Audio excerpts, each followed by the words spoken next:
Hello everyone, welcome back into this channel. So here I would like to show you the iPhone feature that could help your spelling text or spelling skill whenever you text someone.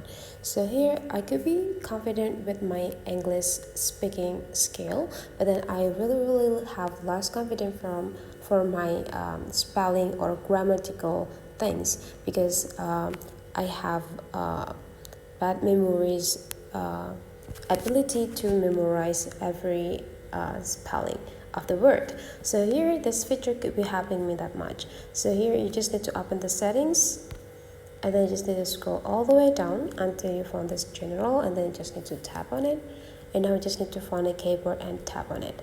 So that could be two features of the keyboard that can help your spelling text here. So the first is check spelling. You need to turn on this button so that whenever you type your text in English, you will got the spelling check. So whenever you get the spelling wrong, the keyboard will help you to correct the spelling.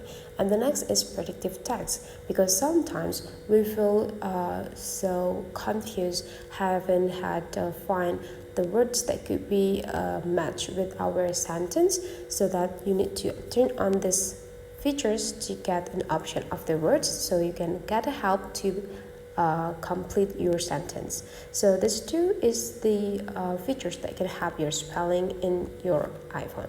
So that's for this tutorial. Hopefully you enjoyed this. If you still have some questions, just drop into the comment section, and don't forget to turn on the notification section for upcoming video. Thank you for watching, and I want to see you for the next tutorial.